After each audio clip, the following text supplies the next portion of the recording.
Let's jump right into this explainer.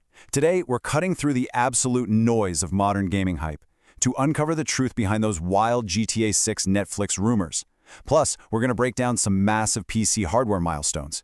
It's a pretty crazy mix of internet speculation and some genuine, verified tech breakthroughs, so let's get right into it. Here's what's on the agenda for today. 1. The GTA 6 Netflix rumor. 2. Fact-checking that partnership. 3. Xbox 360 games on PC. And 4. Some awesome VR feats and hardware trends. All right, kicking things off with Section 1, the GTA 6 Netflix rumor. Okay, so if you've spent any time on gaming forums lately, you almost certainly saw this pop up. A Reddit user spotted a listing on the Netflix Portugal page, and it promised this massive, multi-episode extended look at Rockstar's highly anticipated game. I mean, just imagine the sheer volume of hype this generated.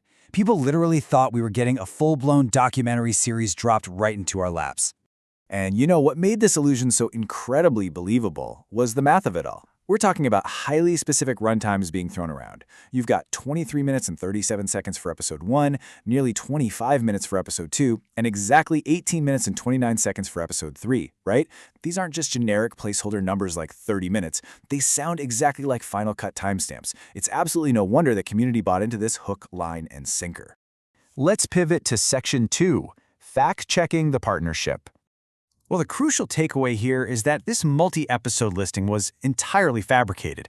The publication that initially reported on it actually had to step up and officially debunk it shortly after it went live. So whether this was some weird back-end bug on Netflix Portugal or just a generative AI hoax, those specific 3 episodes simply do not exist. But, and this is a really big but, the whole idea of a Netflix and Rockstar partnership didn't just appear out of thin air.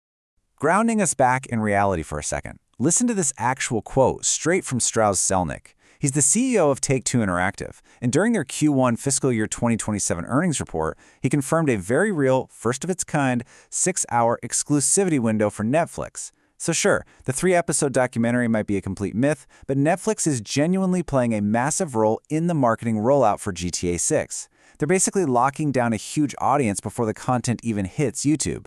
It's a brilliant, if totally unconventional, marketing strategy.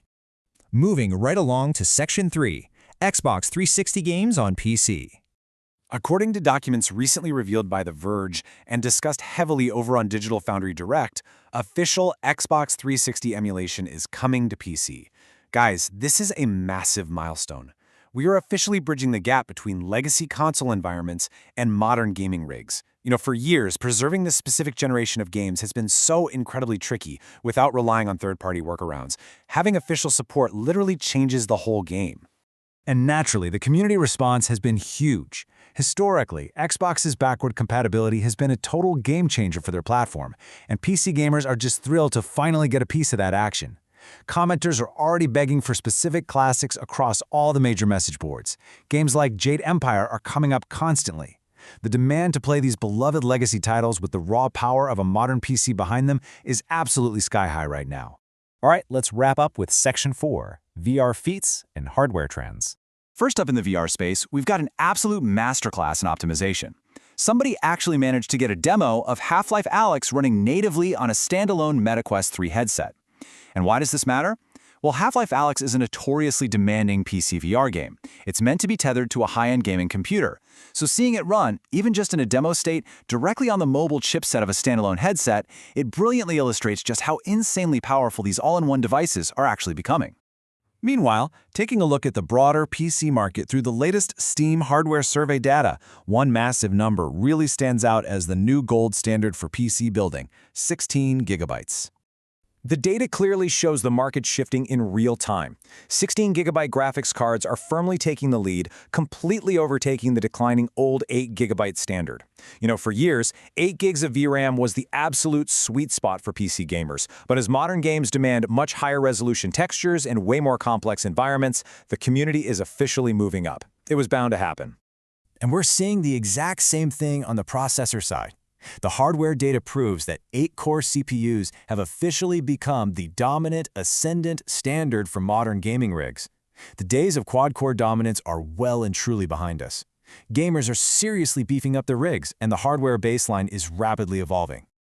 To wrap up this explainer, I want to leave you with a couple of things to chew on. First, with official emulation on the horizon, what legacy Xbox 360 games do you desperately want to see running on your modern PC? And second, stepping back to the business side of the industry, do you think that a 6-hour Netflix exclusivity window for a massive trailer like GTA 6 is a genius move, or is it going to fundamentally change the future of how video games are marketed? Really think about that. Thanks so much for joining me for this explainer, and I'll catch you in the next one.